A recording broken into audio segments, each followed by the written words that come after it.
Porque toda religião, ela busca alcançar a Deus, mas pelos métodos humanos, né? Pelos próprios esforços. Então, uma tentativa de se justificar diante de Deus. Não foi isso que Adão e Eva fizeram? Não, ele vai vir de novo, como de costume, na viração do dia. E quando ele chegar, ele vai perceber que nós estamos nus, mas não estavam. Deus já não via que estavam nus, mas que os olhos dele foram abertos para o pecado. Então, agora eles viam a nudez como o pecado mostra a nudez. Então, eles não viam mais a nudez com os olhos espirituais, mas com os olhos carnais. Então, aquilo que é terreno, eles se cobriram e tal, e Deus, né, na sua infinita graça, e você já vê a manifestação da graça no jardim. Já né? tem, Onde está, Deus procura pelo Pessoas homem, que né? dizem que não é por causa da graça, é por causa da lei, é uma coisa muito... Claro que a graça foi manifesta a todos depois da morte de Cristo, mas ela já existia. Já existia.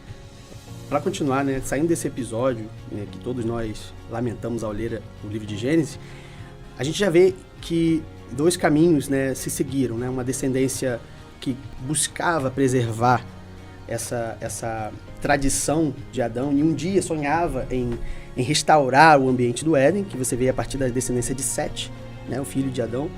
E você vê uma outra descendência, né, a partir de Caim, por exemplo, que queria seguir o caminho da religião. Então, quando você olha esses dois caminhos se desenhando na Bíblia, você vê que em Gênesis 6, Noé foi achado justo diante de Deus, né? E Deus deu a ele a missão de reconstruir, recriar o mundo. E olha que interessante, a gente está falando do ambiente do Éden, que a palavra Éden significa delícia, que é um ambiente que remete ao lugar de comunhão, ao lugar de relacionamento e de intimidade com Deus. Quando Deus diz para Noé construir a arca, o que ele pede para colocar dentro da arca? Animais e tudo aquilo que fosse para comida, fosse proveitoso para o seu alimento. Só que até esse momento, Deus não tinha liberado carne de animais, né, ou qualquer outro tipo de carne para um homem se alimentar. Então nós estamos falando de animais e de plantas. O que é isso senão o ambiente do jardim do Éden dentro da arca? Porque se Deus quer reconstruir, se Deus quer recriar, ele precisava do mesmo ambiente para trazer o mesmo propósito. Então ele trouxe apenas uma família, foi a família de Noé, dentro da arca, para poder reconstruir a terra a partir de um ambiente similar ao do Éden.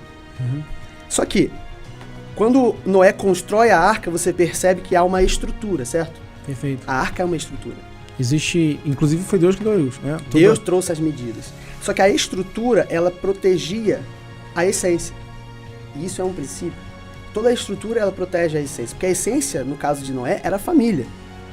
A essência não era a estrutura seria passageira, certo? Em algum momento a arca seria abandonada, né? E ficaria... E foi, né, no caso. E foi. Então você percebe que a estrutura, ela protege a essência, e não o contrário. Por que é importante falar sobre isso? Que a gente vai trazer para os nossos dias, né? Sobre igreja. Você lembra que Noé teve 3 filhos, né? Sem, Cã e Jafé. A partir de Cã, que viu a nudez de seu pai, sua descendência foi amaldiçoada. Depois que Cã foi amaldiçoado, os inimigos da nação de Israel vieram de Cã, da descendência de Cã. Dentre eles, um homem chamado Nimrod. Você sabe a história de Nimrod. Nimrod foi aquele que...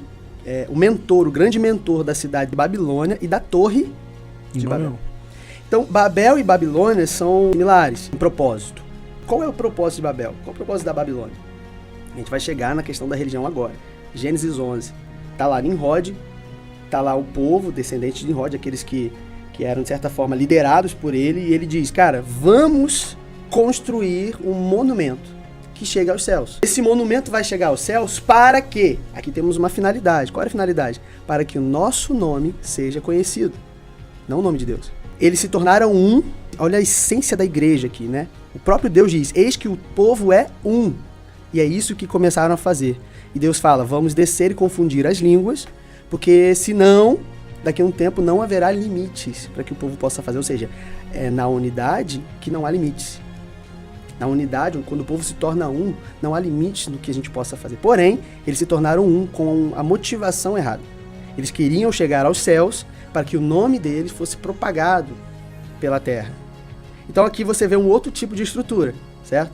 Então aqui a gente pode traçar um paralelo entre a Arca de Noé e a Torre de Babel. Na Arca de Noé você via uma estrutura que protegia a família, a essência do dilúvio, né? Guardava o ambiente do jardim, zelava por aquilo. Na Torre de Babel você não tem nada por dentro, você só tem um monumento, que o objetivo é chegar aos céus para que o nome dos seus construtores seja propagado pela terra. E o mais interessante é que em Gênesis capítulo 11 ele vai dizer que para construir esse monumento, os construtores trocaram aquela matéria-prima que era comum para as edificações da época, que era a pedra, por tijolos.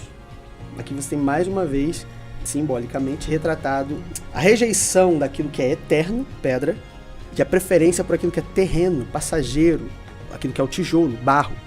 Então você vai ver, o apóstolo Paulo vai dizer lá na frente, né? Ele, falando de Jesus, é a pedra de angular, a pedra de esquina, a pedra que os construtores rejeitaram. Ele está falando desse texto de Babel. Os construtores quiseram chegar aos céus. O que é religião, senão um esforço do homem de chegar aos céus? De chegar até Deus. Porém, com a motivação errada. Porém, com o intuito, talvez, de muito focado no status, muito focado no nome, muito focado em aparência. Perfeito. Saca? E a estrutura, nesse caso, não protege nada. Ela é um monumento. Então, trazendo isso para a igreja, você vê, talvez, vários casos de denominações, igrejas que focaram muito mais em investir recursos, né, as ofertas dos fiéis, na estrutura, proporcionando aquele ambiente extraordinário, para que aquilo faça com que o nome da denominação seja conhecido e aquilo que é a essência talvez fique em segundo plano, que são as pessoas. O que vale mais dentro de um ambiente eclesiástico, né? Tijolos ou pessoas ou almas? E a